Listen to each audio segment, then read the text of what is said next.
नमस्कार, देखो स्वागत पहुंच है गया आपका टिप्पण। टॉप स्टोरी न्यूज पर। मैं हूं तीर्थंकर सरकार और आप देख रहे हैं मेरे साथ आपका खास कार्यक्रम सितारों की बात आचार्य डॉक्टर संजीव अग्रवाल के साथ। दर्शकों, जैसा कि आप लोगों को पता है, रोजाना हम आप लोगों के लिए नई नई जानकारियां जो है वो लेकर आते हैं, जो आपके जीवन में आपको सकारात्मक लाभ जो है वो पहुंचाते हैं। साथ ही साथ हम आपको धर्म से जुड़ी, विज्ञान से जुड़ी, देश दुनिया से जुड़ी तमाम महत्वपूर्ण जानकारियां जो है वो भी आपके समक्ष लेकर आते हैं, ताकि आप हर चीज को समझे, जाने, अपनी जानकारी बढ़ाए और उसके बाद ही किसी भी चीज को करने के लिए अपने आप को तैयार करें। तभी वो चीजें, जब आप किसी भी उपाय को, हमारे बताए हुए किसी भी चीज को पूर्ण विश्वास के साथ करेंगे, समझ कर करेंगे, तो वो आपके जीवन में आपको लाभ देगा। आज हम बात करने वाले हैं 50 ऐसी महत्वपूर्ण जानकारियों के बारे में, जिसे अगर आप करते हैं, जिसका उपयोग अगर आप अपने जीवन में करते हैं, तो वो आपको लाभ देगा, आप लोगों के लिए लाभदायक रहेगा। इससे पहले मैं आपसे अनुरोध करना चाहूंगा कि हम इस आज आपको इन 50 महत्वपूर्ण जानकारियों को आप तक हम पहुंचाए, आपको बताए। उससे पहले मेरी एक गुजारिश है कि इस वीडियो को आप ज्यादा से ज्यादा शेयर कीजिए अपने दोस्तों के साथ, अपने रिश्तेदारों के साथ, अपने घर वालों के साथ, ताकि सभी लोग जो है इससे लाभ ले सके, सभी लोग जो है इससे फायदा उठा सके। आचार्य जी हमारे साथ जुड़ चुके हैं। आचार्य जी, बहुत बहुत स्वागत है आपका टॉप स्टोरी न्यूज पर। नमस्कार, जय माँ भारती, जय श्री राम। आप सभी लोगों को नमन। अपना ख्याल रखें। आज जो आपको सरकार ने बताया है कि हम आपको 50 विशेष जानकारी दे जा रहे हैं, सच में वो आपके आयुर्वेद के लिए एक सिद्धांतिक पहल है। आयुर्वेद एक बहुत बड़ा भारतीय जो मतलब दवाइयों का क्षेत्र है, जिसके अंदर दादी माँ के नुस्खे से लेके बड़े बड़े वैद्य इसके अंदर कार्य करते हैं। आज बड़े मेहनत करके हमने आपके लिए ये कुछ पॉइंट बनाए हैं। कौन सी बीमारी कैसे होती है, उसका कैसे हम लाभ ले सकते हैं, बीमारी होने से पहले भी हम उसका लाभ ले सकते हैं, उसके बारे में मैं आपसे चर्चा कर रहा हूँ। कि हमारे यहाँ बीमारी की 3 अवस्था होती है, योग, भोग और रोग। उसके अंदर लकवा जो होता है वो हमारे अंदर पानी में, शरीर में सोडियम की कमी से होता है। यदि हम लकवा होते होते अगर पानी में नमक डाल के थोड़ा पी लें तो हमें लकवा होने से बचा जा सकता है। जी। ऐसे ही अगर हम लोगों को हाई बीपी रहता है तो हमें सोने से पहले या स्नान से पहले 1 गिलास पानी जरूर पीना चाहिए, और हो सके तो नमक का सेवन कम कर देना चाहिए। लेकिन जी। अगर बीपी लो है तो आप सेंधा नमक पानी में डाल के उसको पीजिए, तभी आप नहाने जाइए या सोने जाइए तो आपको लाभ होता है। बीपी का लो होना बहुत खतरनाक बीमारी है। देखते हैं कि आज के जी। युग में हड्डियों में बहुत कमी आ गई है। विटामिन डी की कमी आज, क्योंकि धूप में निकलना कोई बर्दाश्त नहीं करता, पसंद नहीं आता, मुझे भी नहीं आता पसंद। तो उसके अंदर विटामिन डी की कमी आ जाती है, जिससे कुबड़पन आ जाता है। जी। वो जो होता है वो फास्फोरस की कमी से होता है। ऐसे लोगों जी। को पान खाने से लाभ होता है। पान खाइए आप भोजन करने के बाद और पैदल चलिए तो फास्फोरस की कमी दूर हो जाती है, कुबड़ापन खत्म हो जाता है, कुबड़ापन नहीं आता। जी। इसके बाद आता है कफ। हमारा फास्फोरस की वजह से ही कफ बिगड़ता है। फास्फोरस की आपूर्ति हेतु आर्सेनिक की उपस्थिति जरूरी है। इसके लिए गुड़ और शहद खाना चाहिए।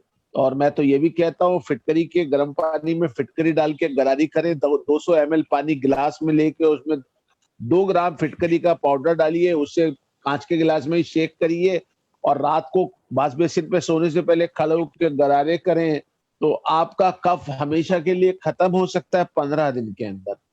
और फिर जी। अगर दोबारा होता है तो फिर कर सकते हैं।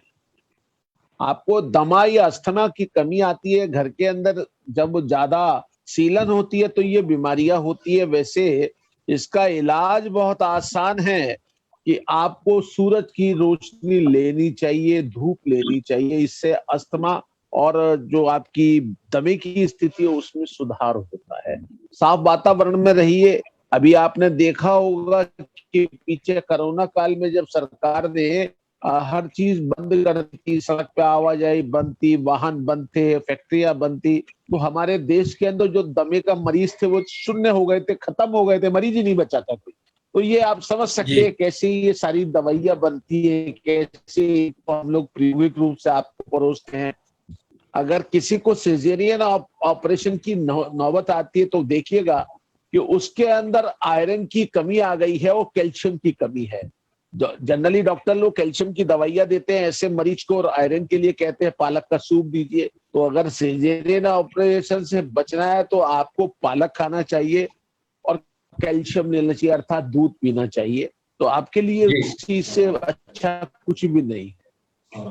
यदि एक चीज ये भी है, जो क्षारीय वस्तु होती है वो दिन डूबने के बाद खाना हमेशा अच्छा होता है। जो अम्लीय वस्तु जी होती है फल डूबने से पहले खाए तो वो लाभ देती है। अगर आपको जम्भाई आ रही है तो मान लीजिए आपके शरीर में ऑक्सीजन की कुछ कमी हो रही है जिसकी वजह से आपको जम्भाई आई है। तो जी आपको क्लियर वेदर में जाकर थोड़ा लाभ लेना चाहिए, सांस लेनी चाहिए लंबी लंबी। सुबह को अगर आप 2 मिनट तक लंबी लंबी सांसें लेके धीमे धीमे छोड़ते हैं सांसों को, तो भी आपका ऑक्सीजन का स्तर हमेशा बढ़िया रहता है। यदि आपको जुकाम हो जाता है तो काला जूस पीजिए, उसमें काला नमक और अदरक डालिए तो आपके जुकाम में बहुत भारी आराम आता है। और नहीं तो जी फिटकरी का तो पानी मैंने बताया ही है कि आप कीजिए। और जुकाम के अंदर हम लोग एक काम ये भी कर सकते हैं, चाय की पत्ती को उबाल के तुलसी को डाल के उसका काढ़ा बना के ले तो भी जुकाम में बहुत आराम होता है। जिन लोगों को पेट खराब रहता है उन्हें तांबे के बर्तन में पानी रखना चाहिए और उसी को सुबह को बैठ के पीना चाहिए, तो उनका पेट निरोगी रहने लगता है। लेकिन एक दिन में नहीं होता है, इसको लगातार करने से आपको लाभ होगा। आपकी यदि किडनी में कोई प्रॉब्लम है और आ रही है ऐसा महसूस होता है तो आप कभी भी खड़े होकर पानी ना पिए, बैठ के पानी पिए। और जो धनिया होता है, हरा धनिया, उसकी चटनी बना के भोजन में यूज करें।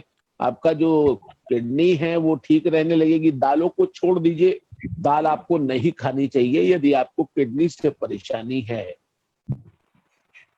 गिलास एक रेखीय होता है तथा इसका साइंटिफिक सफिस्टेंस अधिक होता है। गिलास अंग्रेजी पुर्तगाल की सभ्यता से आया आते। लोटे का प्रयोग पानी पीजिए, लोटे में कम सफरसेंट होता है जो आपको लाभ का कारण बनता है।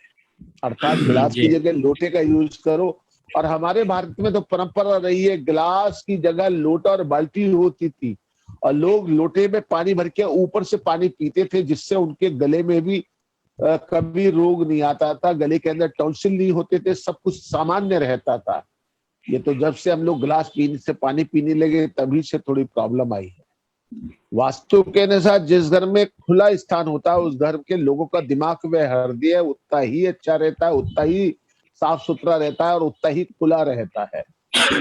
परंपराएं वही विकसित होंगी जहां जलवायु के अनुसार व्यवस्थित व्यवस्थाएं विकसित होंगी। पथरी अर्जुन की छाल से पथरी की समस्या ना के बराबर रह जाती है। पथरी अर्जुन की छाल को सुखाकर पाउडर बनाइए और उसका सेवन करने से पथरी नाम की बीमारी आपकी काफी हद तक ठीक हो सकती है। और एक बात ये भी है इसके अंदर, आरओ के पानी पीने से बचे, इससे पानी की जो गुणवत्ता होती है वो स्थिर नहीं रह पाती। आप हैंडपंप कुएं का पानी पिए और बारिश का पानी आप इकट्ठा करके उसको साफ करके पिए। 5 घड़े रख दीजिए और सब में नीचे के घड़े के अंदर आप पानी लीजिए। कोयला, रेता, बड़े वाले पत्थर और उसके बाद जो दूसरा पक्का वाला कोयला, उससे निकल के जो पानी नीचे आता है वो पानी सबसे ज्यादा शुद्ध होता है। इसके अलावा पानी की सफाई के लिए सहजन की फली सबसे बेहतर है, यानी कि चौथे गले में सहजन की फली डाल दीजिए और पानी उससे छन के यदि नीचे आता है तो वो पीने के लिए उच्चतम स्तर का होता है। अब तो दूसरे भी बहुत सारे पानियों की मशीनें आ गई हैं। जापान ने भी कुछ मशीनें निकाली हैं जो बहुत अच्छी काम कर रही है। एक चीज और है, सोकर उठते समय हमेशा दाई करवट से उठो। जिधर का सुन रहा है उधर करवट लेकर उठे तो आपका पूरा दिन बहुत बढ़िया जाएगा और आपको उससे लाभ, आपके कामों में रुकावट खत्म हो जाएगी। एक बात ये भी है, पेट केवल सोने वालों को हर्निया, प्रोस्टेट, अपेंडिक्स की समस्या सबसे ज्यादा आती है। अतः पेट के बल नहीं सोना चाहिए। भोजन के लिए पूर्व दिशा, पढ़ाई के लिए उत्तर की दिशा में अगर आप बैठ के पढ़ते हैं या सिर रख के सोते हैं या भोजन करते हैं पूरब में, तो वो आपके लिए बहुत बढ़िया है, सुपाचक आप भोजन कर पाएंगे। अगर आपके भोजन में एसडीएल बढ़ जाए तो आपका मोटापा कम होगा और एलडीएल या वीएलडीएल आपका कम होगा, ये बात बिल्कुल निश्चित समझ लीजिए। गैस की समस्या हो भोजन में तो अजवाइन का प्रयोग कीजिए, काला नमक मिला के और उसको हल्का सा भून के, तो गैस की समस्या आपको खत्म हो सकती है। चीनी के अंदर सल्फर होता है जो कि पटाखों में प्रयोग होता है, ये चीनी में जाने के बाद बाहर नहीं निकलता। चीनी खाने से पित्त बढ़ता है, इसको भी नोट कर लीजिए। और आपको बता देता हूं, सुक्रोज हजम नहीं होता, फ्रैक्टोज का हजम होता है। भगवान की हर मीठी चीज में फ्रैक्टोज होता है, अर्थात गुड़ का सेवन करने से हमारे शरीर में फ्रैक्टोज पहुंचता है और वो हमारे शरीर को अच्छा रखता है। जिन लोगों को बात रोग होता है, बाय का रोग होता है, उन्हें रात को अक्सर कम नींद आती है, तो आपको इस ओर भी ध्यान देना पड़ेगा और आपको खाने में सुपाचक भोजन लेना पड़ेगा, बाजार का भोजन कम लेना चाहिए। कफ से, जिन लोगों को शरीर में कफ बहुत बनता है, ऐसे व्यक्ति प्रेम करने वाले होते हैं और कफ जिनको बनता है उनकी पढ़ाई में भी कम नंबर आते हैं, उनको पढ़ाई कम करते हैं वे लोग, अर्थात कम नंबर वालों को शिकायत रहती है उनके कफ से, जिससे उनकी मेमोरी शॉर्ट होती है, मेमोरी कमजोर हो जाती है। और पित्त यदि किसी को अधिक बने तो वो पढ़ाई ज्यादा करता है, नींद तो उसको आती नहीं है, तो वो पढ़ाई ज्यादा करता है। जिन लोगों को आंखों में कैक्टस, मोतियाबिंद, ग्लूकोम, आंखों का लाल होना ज्यादा होता है, तो मान लेना चाहिए उनको कफ है और उनको अपना प्रॉपर इलाज करना चाहिए। नहीं तो फिटकरी के पानी को गर्म पानी में फिटकरी डाल के उसके गरारे करके आखिरी का घूंट पीना चाहिए, तो उनका आराम आएगा उनको। शाम के समय यदि आप भोजन करते हैं सूरज छिपने के बाद, ऐसी चीज ना खाएं जिसके अंदर बात जो है वो बढ़े। हमेशा ऐसी चीज खाइए जिससे बाय ना बने आपके शरीर में, नहीं तो बहुत दिक्कत आती है। और एक बात साथ में ये कहता हूं, सुबह सूरज निकलने से पहले हमें उठ जाना चाहिए। इससे चाहे आप तो ऐसा हिसाब बनाइए, दोपहर में आप चाहे थोड़ी देर आराम कीजिए, लेकिन सुबह जो लोग सूरज निकलने से पहले उठते हैं वो बहुत कम रोगी बनते हैं। सोते समय रक्त का दबाव ज्यादा सामान्य या सामान्य से कम होता चला जाता है, इसलिए रात को पानी पीकर सोना ही सबसे अच्छा साधन है। वात रोगियों के लिए मालिश के बाद व्यायाम, पित्त रोगियों के लिए व्यायाम के बाद मालिश करानी चाहिए और कफ के रोगियों को स्नान के बाद मालिश कराने से लाभ होता है। आप अपने शरीर में तेल लगा के मालिश करें, उससे आपका कफ का जो रोग है वो कम हो जाता है। भारत की जो जलवायु है वो बात रोग की है, यहाँ बाय बहुत होती है। दौड़ने की बजाय सूर्य को नमस्कार कीजिए तो आपके शरीर से बाय खत्म हो जाएगी। जो माताएं घरेलू कार्य करती है उनके लिए व्यायाम करना कोई जरूरी नहीं है। जो माताएं घर में कार्य करती हैं, घरेलू महिलाएं हैं, उनको उतना काम वो कर लेती हैं, कहाँ उनको व्यायाम की आवश्यकता है। निंद्रा से पित्त नाश होता है, मालिश से वायु का नाश होता है, उल्टी से कफ का नाश होता है, उपवास से पूरा शरीर शांत हो जाता है, पूरा शरीर निरोगी हो जाता है और बुखार शांत हो जाता है। भारी वस्तुएं शरीर का रक्तचाप बढ़ाती है। यदि आपका शरीर भारी हो गया है तो आपको रक्तचाप, बीपी की परेशानी बढ़ती है, क्योंकि उनका गुरुत्वाकर्षण ज्यादा होता है, इसलिए ये परेशानी उनको आती है। दुनिया के महान वैज्ञानिक का स्कूल शिक्षा का सफर अच्छा नहीं रहता, ऐसा मैंने भी देखा है। चाहे वे 8वीं फेल हो गया हो एक बार, ऐसे न्यूटन भी थे और आइंस्टीन भी ऐसे ही थे, जो विश्व के सबसे अच्छे वैज्ञानिक कहे जाते हैं। मांस खाने वालों के शरीर में अम्ल, रसाव करने वाली ग्रंथि प्रभावित होती है। ऐसे लोगों के शरीर से मांस की महक आती है, बदबू आती है। उनको इस चीज का त्याग करके लाभ होता है। मैं गया एक बार कैलकाटा, वहां मैंने देखा कि जो लोग मछली खाते हैं उनके शरीर से मछली की गंध बहुत आती है। हम जी लोग उत्तरी भारत के हैं, वैश्य परिवार से बिलोंग करते हैं, हम लोग तो प्योर वेजिटेरियन है। हम जैसे लोग तो अंडा भी नहीं खाते, शरीर स्वस्थ रहता है, पसीना भी आता हो तो कोई गलत महक नहीं आती।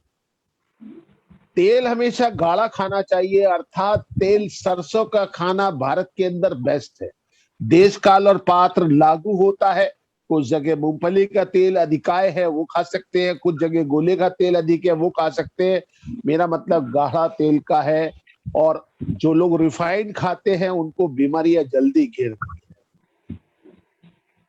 और घी, अगर आप घर में घी बनाते हैं, गैस की जगह उसको लकड़ी जला के या कोयला जला के बनाएंगे तो घी हमेशा आपका लाभकारी रहेगा, नहीं तो उससे भी आपको परेशानी आ सकती है।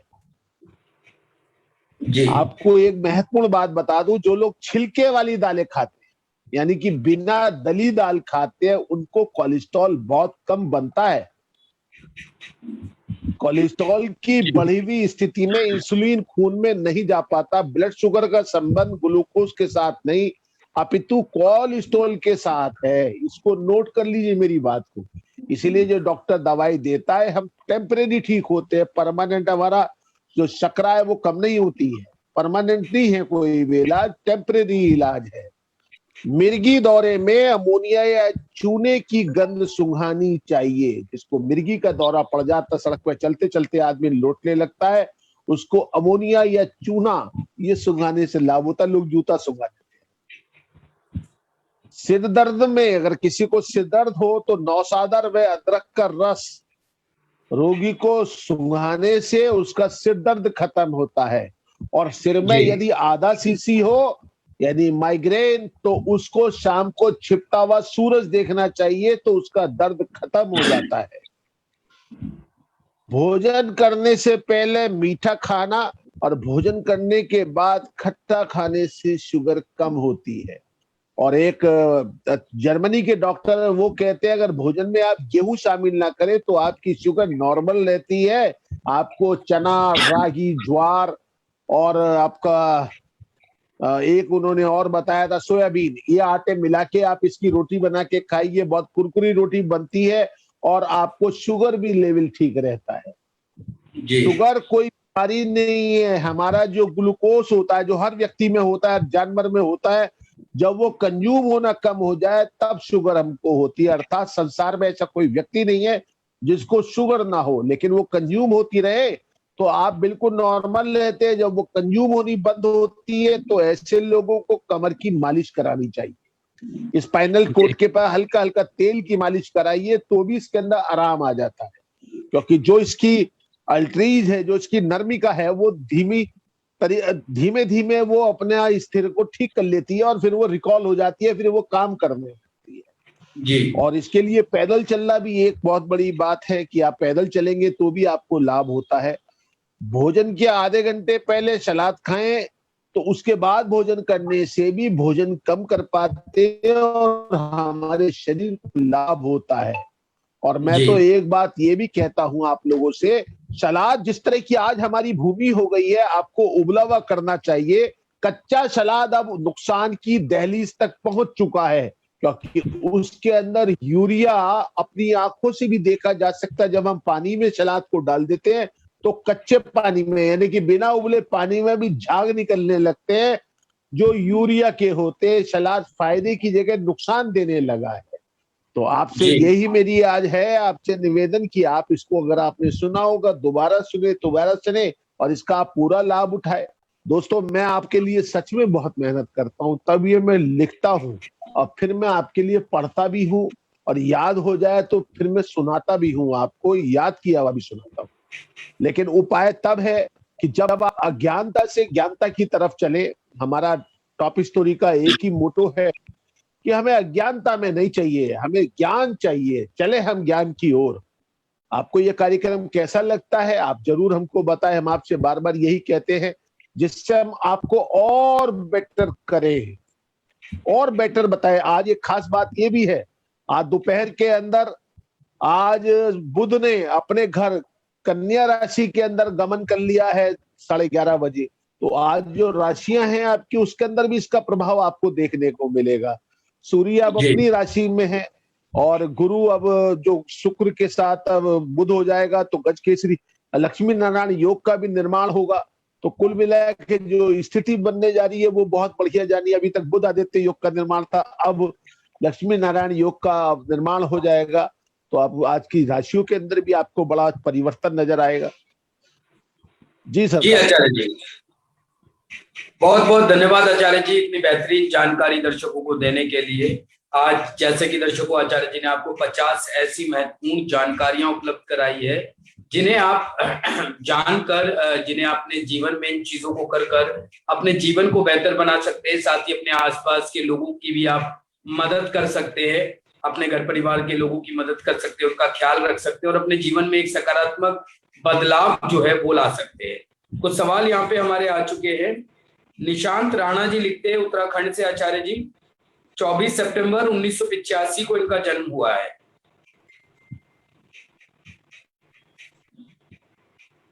जी 4:56 सुबह इनका जन्म हुआ है 14 सितंबर 1985 को। और ये नौकरी इनकी छूट गई है और काफी परेशान है ये 6 महीने से। ये जानना चाहते हैं कि कब तक इनकी नौकरी लग पाएगी। काफी प्रयास कर रहे हैं लेकिन फिर भी सफलता नहीं मिल पा रही। इनका सिंह लगन और सिंह राशि है और सूर्य भी इनका सिंह में चल रहा है। इस समय रविवार को इनका जन्म हुआ है। स्थिति देखिए, इनकी कुंडली के अंदर तो कई प्रकार की चंचल स्वभाव के जातक हैं और 7वें घर में शनि है। जब रोजगार और पत्नी के घर में शनि होता है तो धीमा लाभ मिलता है। वही इनकी कुंडली कह रही है कि धीमा लाभ है। हालांकि इनकी कुंडली में बुध आदित्य योग भी है, लक्ष्मी नारायण योग भी है और चंद्रमा लगन में है, तो दिल के भी अच्छे हैं। थोड़ा कफ पीड़ित व्यक्ति हैं ये। और गजकेसरी योग है। 28वें वर्ष के बाद इनका जीवन के अंदर पैसे की स्थिति बहुत बढ़िया हो जाएगी। लेकिन इन्हें अपने शनि का उपाय करना चाहिए।